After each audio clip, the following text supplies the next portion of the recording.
Olá pessoal, sejam todos bem-vindos mais uma vez ao meu canal de Geografia, com videoaulas, atualidades, geopolítica, mas hoje eu estou aqui para bater um papo com um grande amigo, que é o nosso amigo Herbert, e a gente já se conhece de longa data. E daqui a pouquinho vocês vão saber que esse bate-papo de hoje, ele tem um motivo todo especial, principalmente para você que de repente vai fazer o Enem esse ano, se você vai fazer alguns dos concursos que está rolando nesse momento no Espírito Santo, concurso da Serra, esse bate-papo vai ser extremamente importante para você.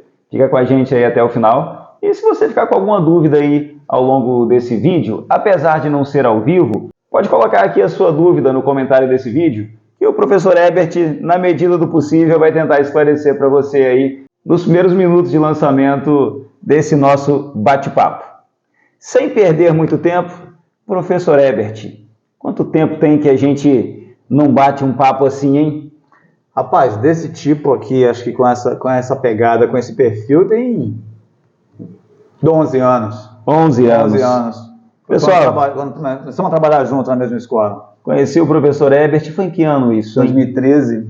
2013, dando aula numa escolinha lá da Serra. Serra Série, sim. É isso aí. E ao longo disso a sua vida modificou bastante. A minha até que nem tanto. Continuo como professor, sim, em alguns momentos como gestor de escola. Mas você hoje não dá mais aula, né? Não, eu tenho me dedicado à revisão de texto. Revisão de texto e, nas horas vagas, a escrita dos meus contos, meus livros de contos. Como revisor de texto, eu tenho cerca de 30 anos de experiência já. Eu já tinha essa experiência antes de ser professor na escola. Eu vi que você trouxe hoje alguns exemplares aqui de alguns livros que você já escreveu. Sim, o primeiro deles eu confesso que o primeiro eu já li. Itinerário de uma ausência, foi o pioneiro. O segundo eu ganhei, mas ainda não li. Por falta de tempo, ainda não li. Fiquei aliviado agora. Acho que não gostou do primeiro, não deu o segundo. Não. Agora, daqui a 2 meses eu vou ter férias, aí eu acho que vai dar para ler aqui o Mecanismos Precários. Mecanismos Precários, sim. Esse azulzinho aí eu ainda não conheço, é o último? Esse é o mais recente que foi publicado, o Cisma Particular. Também de contos, todos eles quase como todos os outros, e está no prelo o quarto, que é o Horizonte Cínico, vai ser lançado pela editora Cândida, do meu amigo Alfredo Andrade, que todos esses três, eles foram lançados eles são lançados em edital do Estado, da Secult, Secretaria de Cultura Estadual. Então é um concurso que você participa? É um concurso. Participou para esses 3 livros? Exatamente, o livro vencedor é publicado.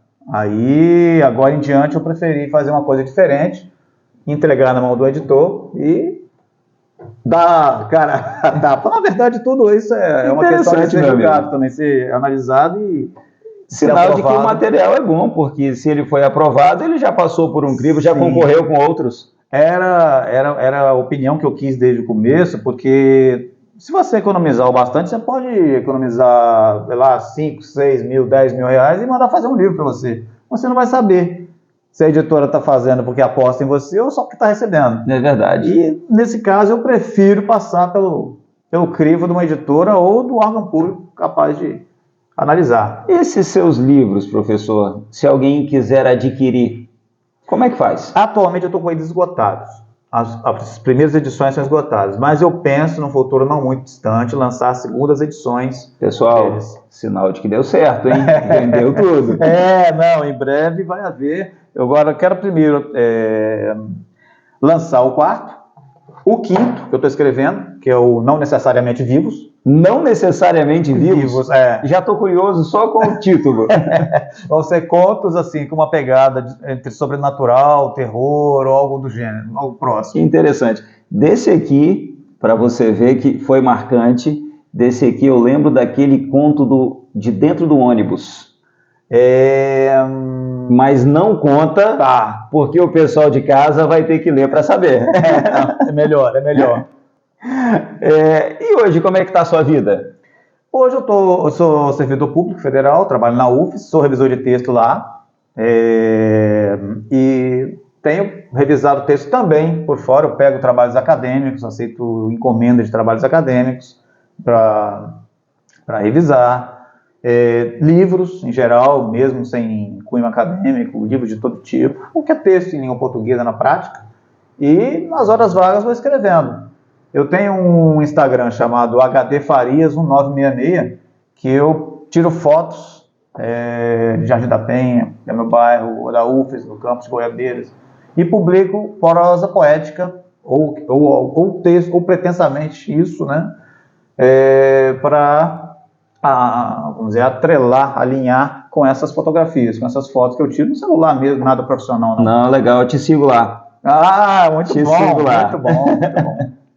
Obrigado. Mas, professor, nessa sua, hoje você é revisor de texto da Universidade Federal. Sim. E eu lembro também que a gente já conversou sobre isso há algum tempo, você já foi corretor de redação, esse é o nome? Já, num breve período eu trabalhei corrigindo redações do Enem, mas foi pouco tempo. O termo correto é esse mesmo? Corretor de redação? Eu prefiro o termo revisor, porque corretor ele traz uma coisa assim de autoritarismo, você tem que corrigir, nem tudo tem que ser corrigido. Às vezes você vai lá e revisa e o seu texto fica melhor. No caso de redação não tem muito jeito, porque você não está autorizado a melhorar a redação do aluno. Não dá para corrigir, né? Não dá para revisar. Uhum. Aí você acaba tendo que corrigir. Mas no âmbito geral, quando eu trabalho com alunos, por exemplo, que estão desenvolvendo TCC, ou dissertações de mestrado, tese de doutorado, aí eu já aponto caminhos que ele pode adotar para sair daquilo que nós vamos analisar aqui como sendo alguns vícios que muita gente comete. Não, interessante. E hoje, pessoal, a gente vai trazer um pouco dessa experiência do professor Herbert, do tempo em que ele corrigia ou revisava redações, e no momento que ele continua, né, profissionalmente como revisor. Sim. Eu trouxe aqui alguns memes e alguns trechos, algumas imagens que eu mesmo peguei na internet, e eu gostaria que você avaliasse, analisasse aqui, junto com a gente agora, para o pessoal de casa, para entender se esses memes de internet, se isso realmente é possível. A internet é pródiga, né? Olha, esse aqui que eu trouxe, peguei lá do mundomemes.com, eu confesso que eu me identifiquei, professor. Eu confesso que eu me identifiquei. Por várias vezes, quando a professora falava, gente, redação de 15 linhas. Aqui o meme o macete, né? Uhum. Aumentar a letra, agigantar, usar palavras grandes e falar a mesma coisa de um jeito diferente. Rapaz, isso aqui me faz lembrar, de repente agora eu me lembrei de uma propaganda da Telefônica, que depois virou Vivo, quando ela estava começando com a conexão de internet, e a propaganda começava sempre tentando fazer uma conexão e a música tocando, acho que do Frank Sinatra. Let me try again. Aí parou a internet. Let me try again. Deixa-me tentar de novo. Uhum. Deixa-me tentar de novo. E aquilo nunca ia para frente. É o que muita gente faz em texto dissertativo, ao nível de redação para vestibular, para Enem, mas também em TCC. Então você vê que a pessoa não sabe avançar na escrita. O que acontece? A escrita ela tem que avançar. Se a sua dissertação, a sua redação, ela tem que ter 3 elementos principais, são básicos aí. O primeiro é a introdução. Você vai dizer, você tem uma ideia para mostrar, uma tese para provar, e você vai apresentar o seu argumento aquilo que você defende logo de cara, no primeiro parágrafo. O segundo, terceiro e outro quarto, se tiver, não é bom que seja muito grande, não, porque se for para caber em 15 dias, acho que um só desenvolvimento está bom demais. A partir daí você vai lançar argumentos que reforçam aquilo que você pretende mostrar. E não é do tipo, eu acho que tem que ser assim, ou eu queria que fosse assim, não. É com objetividade. Mesmo que você não possa pretender dizer a verdade absoluta, o seu texto tem que ter objetividade. Você não pode se colocar como se fosse um poeta, por exemplo, e dizer, sinto que o destino me incomoda, não sei o que. Não, você tem que ser objetivo. A saúde no Brasil passa por um momento difícil. Não é eu acho, eu penso. Ela passa por É um fato. É um fato. É um fato. Depois você vai desenvolver os argumentos que sustentam esse fato. Pega muito texto assim? É muito fácil. Muito fácil, Muito né? fácil. Muito fácil. Às vezes, no caso de alguns TCCs que eu tenho visto, falta de pesquisa. Falta de pesquisa. A pessoa não leu, mas não soube trazer o conteúdo do que leu para o que está desenvolvendo. E aí fica fazendo rodeios Roda, e não gira em lugar nenhum. E a conclusão diz exatamente a mesma coisa que a introdução. Está certo que a conclusão de um texto de redação, ela tem que retomar o ponto principal, mas ela não pode ser igual. A conclusão é o momento em que você diz por que, com todos aqueles argumentos que você utilizou, você chegou àquela conclusão que era o que você vinha defendendo antes. Entendi. Na internet, professor, a gente encontra várias receitinhas, modelos de redação para você seguir. Esse aí eu peguei um aleatório. Modelos para você seguir, para você como fazer a introdução, troque as palavras aqui relacionadas àquele tema, mas mantenha esse esqueleto. É válido esses modelos pegos na internet ou tem que se tomar algum cuidado com relação a isso? É preciso tomar algum cuidado para você, por exemplo, não restringir o seu conhecimento de redação a esses modelos. Por exemplo, por mais efetivo que seja um ou outro modelo, você precisa ter repertório.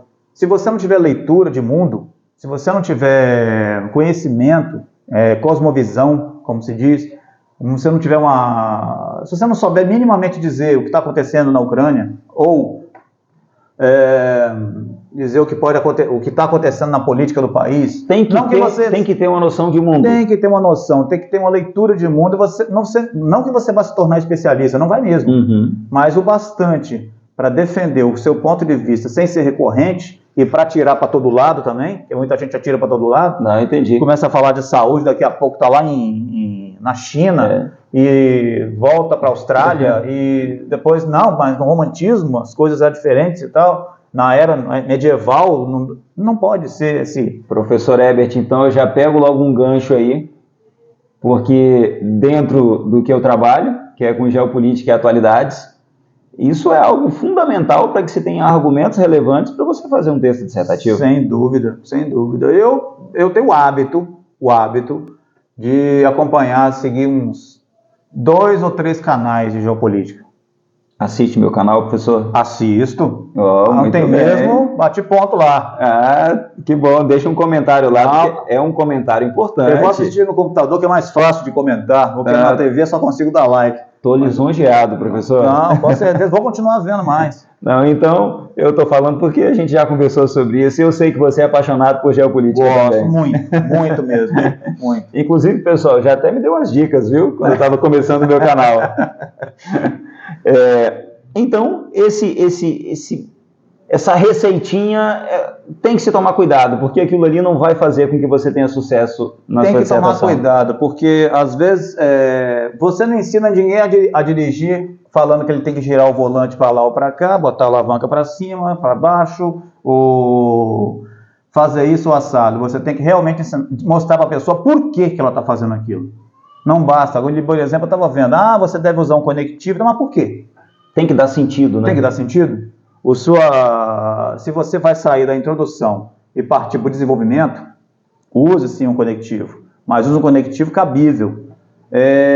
Se alguém coloca na introdução, por exemplo, os dados estatísticos disponíveis para a avaliação socioeconômica do Brasil são insuficientes. Aí, como é que você conecta isso ao seu desenvolvimento depois? Isso se confirma por meio de Tem que amparar, tem que embasar. Tem que embasar e tem que ter a ver com o que você estava dizendo. Você não pode afirmar uma coisa e depois no seu desenvolvimento você negar. Como assim? Você é contra ou a favor? Você está naquele caminho ou na contramão dele? E são erros comuns em um texto. Acontece.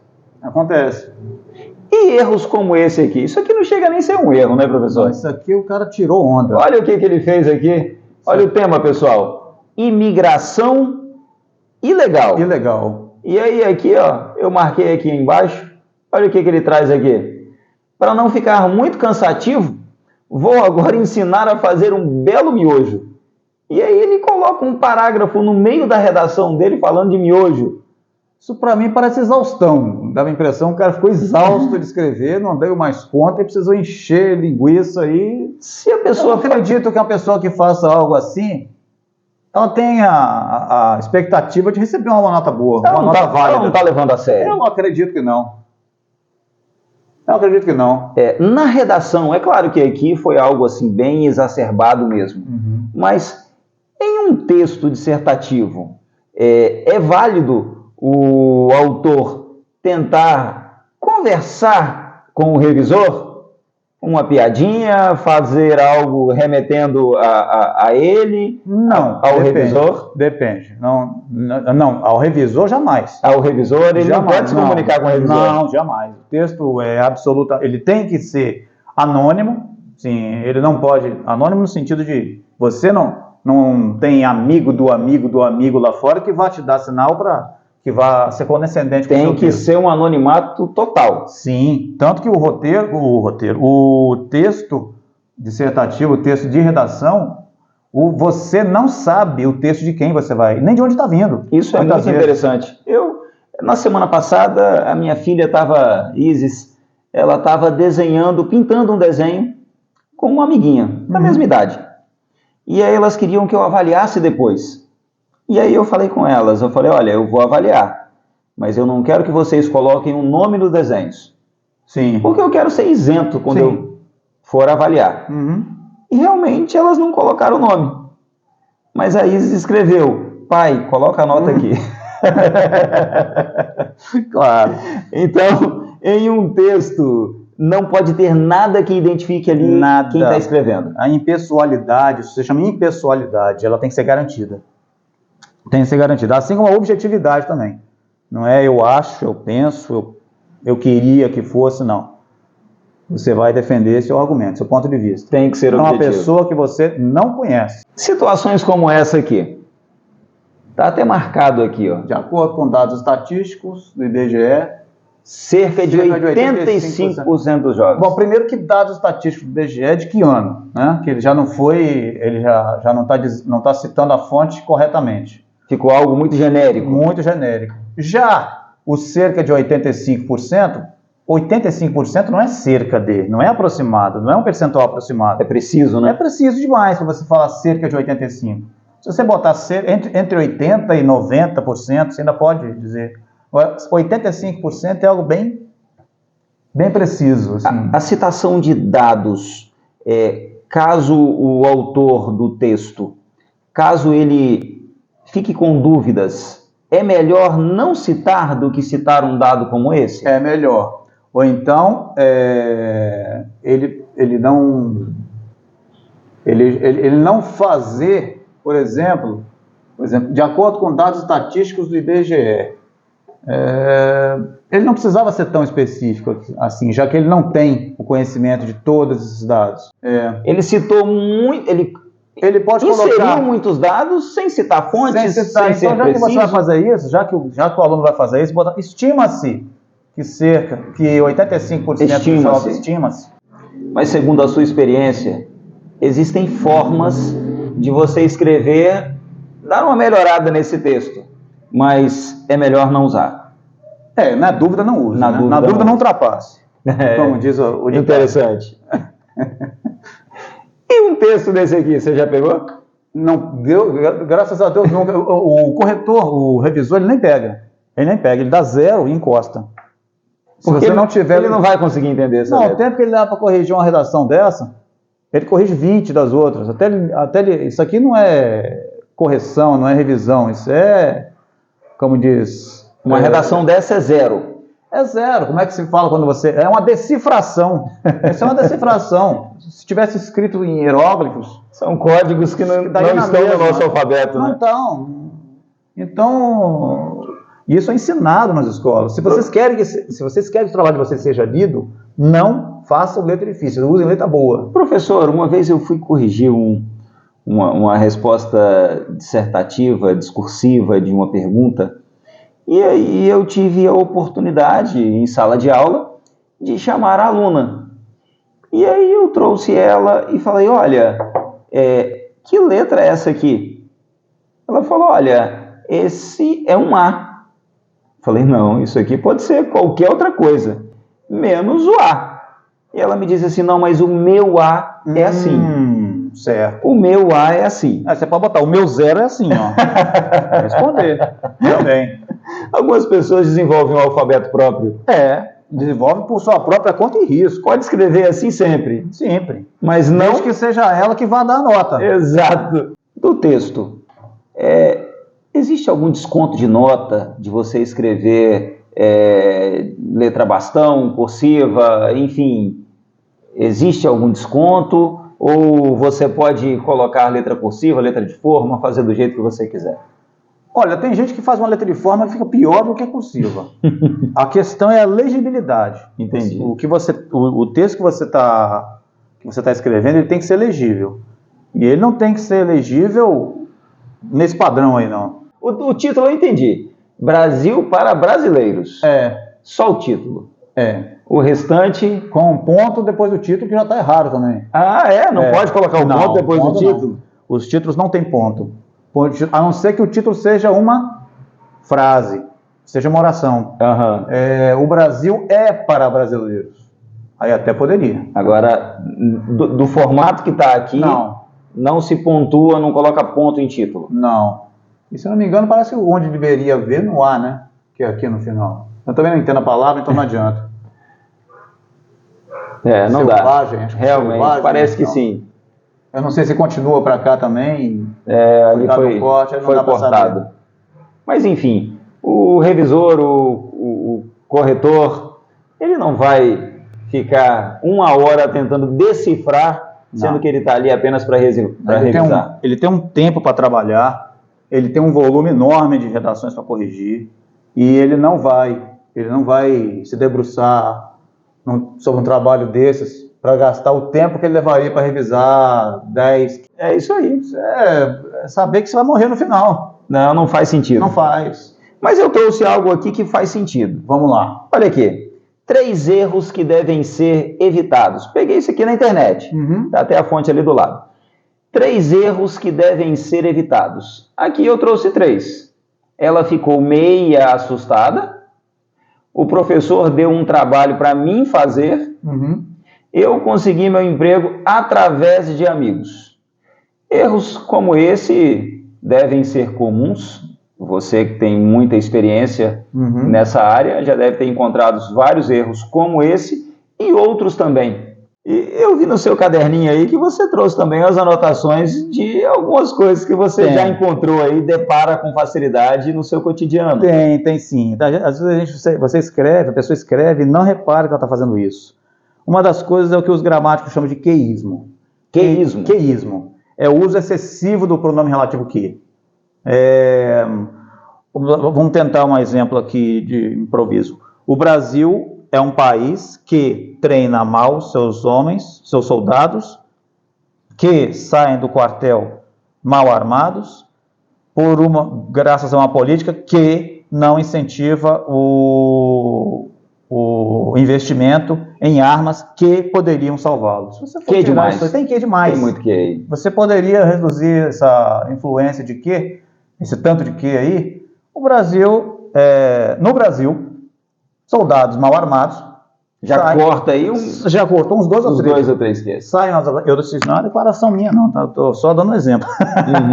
Não vão os militares aí ficar chateados comigo, porque não se trata disso, não é só um exemplo básico. Inclusive, pessoal, ele não trouxe os exemplos escritos não, viu? Ele não trouxe, exatamente, não trouxe. É até uma falha. Na próximo, que eu espero que haja um próximo, eu vou trazer a coisa mais delineada, mais organizada. Então esse queísmo é um problema? O problema é um queísmo. Tudo que você cansativo, né? Todo termo, por menor que seja, o maior ou menor, se você usa ele em excesso numa redação ou em qualquer outro texto, ele fica sobrando. Tem gente que se apaixona por certas palavras e usa aquilo assim para todo contexto, para tudo, e não procura uma sinonímia para aquilo. Se chama substituição lexical. Você substitui uma palavra do léxico por outra sem prejuízo de sentido. Tá aí a importância de um revisor, né?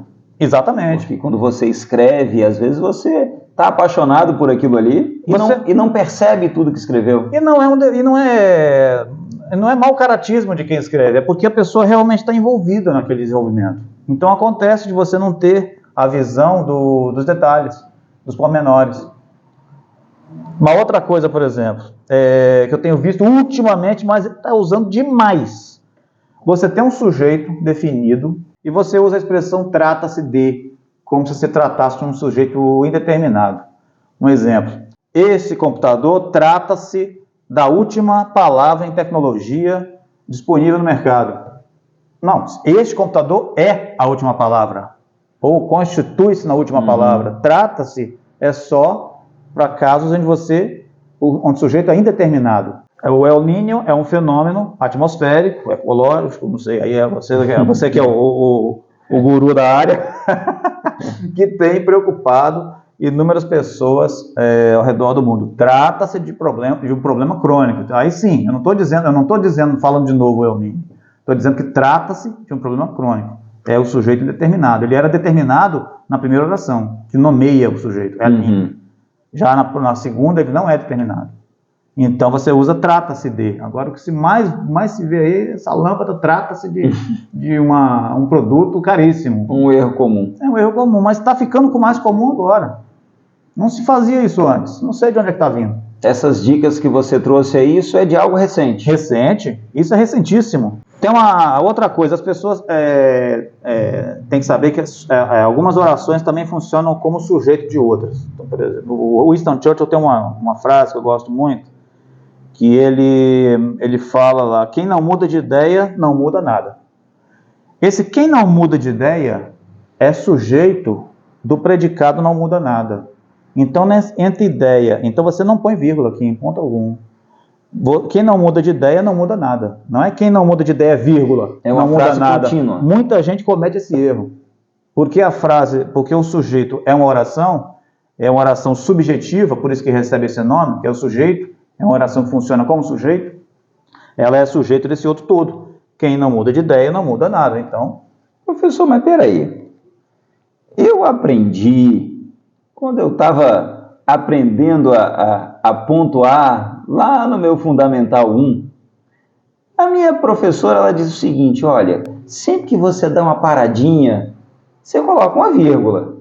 E aí nessa frase, quem não muda de ideia, não muda nada, não dá uma paradinha? Por que não coloca uma vírgula aí? Depende. Eu falaria bem rápido. Quem não muda de ideia não muda nada. Essa paradinha é muito subjetiva, ela é muito pessoal. Então, por ser algo pessoal, você não coloca vírgula? Não põe. Quando você tem... são dois pilares do uso de vírgulas. Não se separa o sujeito do predicado e não se separa o verbo do objeto. Eu quero comer, vírgula, maçã, jamais. Independente de você gostar de fazer a paradinha ou não, a regra gramatical... Não, tá valendo. Às vezes o ponto é mais cabível para paradinha ali do que você emendar vírgula. Tem gente que escreve períodos enormes sem parar, sem botar um ponto para respirar, para poder retomar o raciocínio. Eu já recebi trechos de textos que eu cortei em 3, 4. Nossa. Para poder ficar legível. Era uma página de... O que vem isso? É o entusiasmo de escrever logo antes que perca a ideia, antes que a ideia se vá. Então registra aquilo ali e não pensa depois em como pode rearticular, reorganizar, reordenar aquelas frases dentro do mesmo período. Então tem que tomar muito cuidado com a vírgula. Tem que tomar cuidado com a vírgula. Não é aonde você acha que você deve colocar. Não é o momento que você está respirando. Não. Para tudo tem uma regra. Sim. Uma outra coisa que eu tenho visto muito, corroborar com. Corroborar, parece que pela semelhança com colaborar, e como você colabora com alguém, né? Porque colaborar o que é? Elaborar em conjunto, trabalhar em conjunto, cooperar. Então as pessoas parece que confundem, acham que tem a mesma regência. Não, corroborar significa afirmar. Eu corroboro as afirmações do ministro. Eu não corroboro com as afirmações do ministro. Eu corroboro o relatório apresentado. Eu não corroboro com o relatório apresentado. Não tem com. Professor, assim como corroborar, Você já encontrou nos seus textos palavras cultas, completamente fora de sentido? Encontra. Alguns que querem ali usar um termo culto e acaba viajando. Tem muito termo culto que você pode substituir por um mais simples sem prejuízo. Outrossim. Outrossim é péssimo. Eu detesto outrossim. Quando eu vejo num texto outrossim, eu substituo da mesma forma, igualmente. Mas a gente tem uns termos que você acha feio, né? Eu mesmo, esse termo corroborar, eu acho ele horrível. Eu acho ele horrível. Tem uma colega nossa... Ele já é feio, escrito certo, escrito errado, então, pior ainda. Tem uma colega nossa, a professora Helenice, ela é professora de língua portuguesa também. Uma vez nós estávamos trabalhando na Secretaria de Educação e, por vezes, tínhamos que produzir ali alguns textos, alguns relatórios, e sempre que tinha a palavra corroborar, eu fazia de tudo para a gente mudar aquela palavra, porque eu achava ela feia. Mesmo a professora Helenice, sempre textos maravilhosos, sempre usa da forma correta, mas eu não gostava da palavra.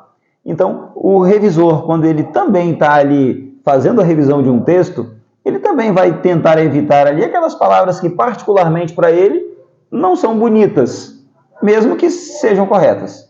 Eu até mantenho, contanto que ele use sinônimos. Se vai usar corroborar aqui, vai botar confirmar, reafirmar. Não botar só corroborar quando ele tem essa ideia, porque o texto fica chato, enjoado. Repetitivo, Uma vez, não vai. Agora, se já corroborar na página, não vai... Então, pessoal, mesmo que a palavra seja bonita, que você saiba usar, que use da forma correta, tem que evitar. Não dá para ficar repetindo ela o tempo todo. Não. São erros comuns. Subir para cima, descer para baixo, entrar para dentro, sair para fora, criar uma nova. Vamos criar uma nova mentalidade. Você não cria nada velho. Você só pode criar algo novo. Se você está criando... É verdade. Se você não está criando... Tem que se tomar muito cuidado. É necessário. Como é que é? Teve uma surpresa inesperada. A surpresa programada não existe, não é surpresa. Não tem como programar. Não, vou agendar uma surpresa para amanhã. É verdade. Professor, eu vi que você tem mais 3 termos ali para falar com a gente ainda. Eu só queria deixar um recado, pessoal. Esse bate-papo que eu estou fazendo aqui hoje com o professor Herbert, ele é o primeiro bate-papo em formato de podcast. E, professor, eu comentando com alguns amigos, eu falei, gente, eu vou criar lá dentro do meu canal, vou criar lá uma lista voltada para o podcast. Eu falei, gente, podcast para professor, eu acho que eu vou colocar Profcast. Gostei. Profcast. Gostei. E alguns falaram, Kelton, não faz isso, tá horrível. E aí, como essa é a primeira... É horrível. Eles não gostaram. Não gostaram. Eu sou mal. Eu gostei. Eu também. Mas eu queria jogar para a sua opinião hoje. O que você acha de Profcast? Para a gente colocar aí nessa categoria dentro do meu canal. Eu acho legal. Tem alguma sugestão, você de casa? Se tiver, deixa aqui no comentário para a gente, beleza? E eu vou considerar sim o seu comentário. De repente, eu mude de ideia, vai que a sua ideia é interessante, que eu ache ela legal. Sim. E aí a gente vai estar colocando aqui o nome nesse quadro que a gente vai criar dentro do canal com a sugestão que você trouxe. Beleza? Eu vou deixar aqui também, gente, o meu Instagram, algumas das coisas que a gente publica, algumas dicas, algumas entrevistas. A gente solta lá também no Instagram algumas dicas. Ótimo. E algumas ficam aqui no YouTube. Esse mesmo, Perfeito. Você vai assistir somente aqui no YouTube. Vou deixar aqui também, então, o Instagram do professor Herbert, que ele publica lá textos com prosa poética. Então, sigam-no também no Instagram. Sigam-no, tá certo, professor? Sigam-no. Usei Correto. bem, hein? Tá, usei de forma correta. Isso, ponto. Ponto Já ganhou a questão, já ganhei a questão. Pessoal, então, eu agradeço você estar aqui com a gente até agora. Não sei quanto tempo tem esse nosso bate-papo, mas se você está aqui até agora é porque você gostou. Tem mais algum professor, algum profissional que você gostaria que a gente conversasse? Deixa aqui também a sugestão que a gente vai tentar atendê-lo. vai que a gente consegue aí um convite e a gente traz aí já no nosso próximo bate-papo, ou no Profcast, ou em outro nome que de repente você vai sugerir. Professor, antepenúltimo termo que você... A propósito, o Instagram é HD Farias 1966. Hoje em dia está se usando muito também o verbo realizar, no sentido assim, indiscriminado. Realizar virou sinônimo de fazer, de executar, de efetuar, de efetivar. Mas as pessoas não buscam sinônimos para isso. Só coloca realizar de cima e embaixo. E você tem textos, eu não digo textos escritos por pessoas incultas, não. São textos escritos por mestres, por doutores. Um político realiza uma obra pública? Aí que está. Por que realizar adquiriu uma gama de aplicações tão ampla? Porque realizar é tornar alguma coisa real. Aí você vai, eu vou realizar um roteiro aqui. Não, vou fazer um roteiro, pô. Vou realizar um evento. Não, vou promover um evento. Não se busca variar a escrita, tá? E um linguista chamado Bernstein e outros dessa mesma corrente dizem que linguagem e pensamento caminham juntos. Se você reduz a quantidade de vocábulos utilizáveis para expressar uma ideia, você deixa de ter essa ideia. As suas linhas de pensamento. Até também. suprimir essa ideia. Daqui a pouco ela não faz mais sentido para você, não, porque se opor ao Estado, não. Como? Onde você viu isso? Não tem. Não tem como descrever. Não tem. É um conceito. Você desaparece com o termo, você desaparece com o conceito. É uma questão de tempo até fechar o cerco. E quanto menos essa repetição de palavras na língua aponta para isso. Aponta para esse empobrecimento que não nos beneficia. Não beneficia o usuário da língua. Outra coisa que as pessoas adoram fazer, usar anglicismos. Os anglicismos são termos, esses estrangeirismos criados oriundos da língua inglesa. Quem ficava picado da vida com isso era José Saramago. Ele ia no hotel, o funcionário ia receber ele no balcão, ele ia diz, o senhor aguarde um momento que eu vou fazer a checagem eu vou checar a sua documentação e tal.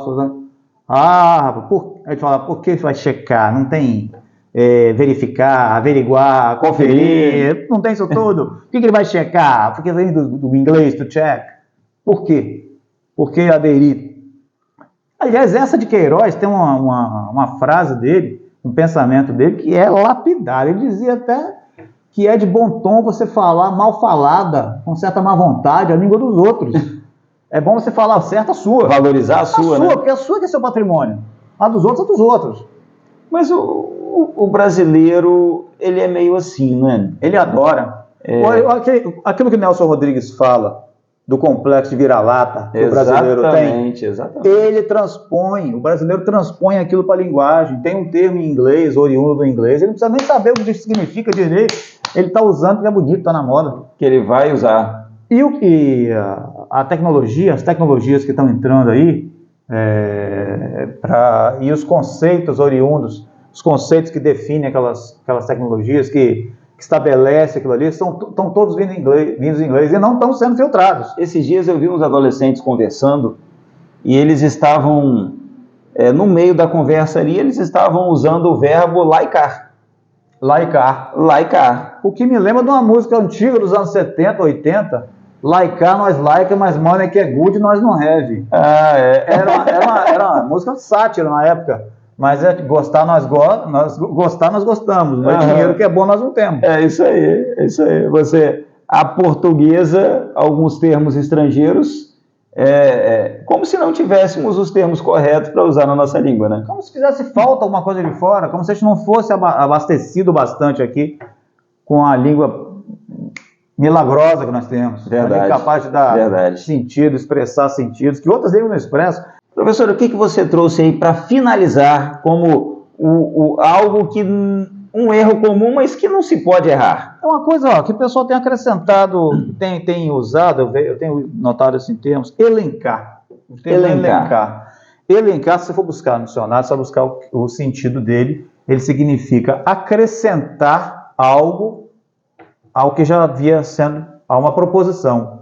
as pessoas usam elencar no sentido de relacionar.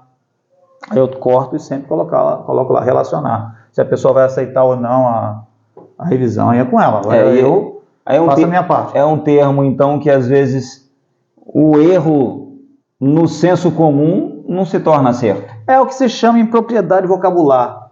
Você usa a palavra certa com sentido errado. Você escreve ela certo, mas só bota o sentido errado. É que nem corroborar. Você bota corroborar com. Não tem esse com. É a mesma coisa. Elencou vários pontos que podem ser discutidos. Não, mas espera aí, já havia pontos anteriores? Ele está reunindo mais? Ele está acrescentando outros para a gente discutir agora? É isso? Não!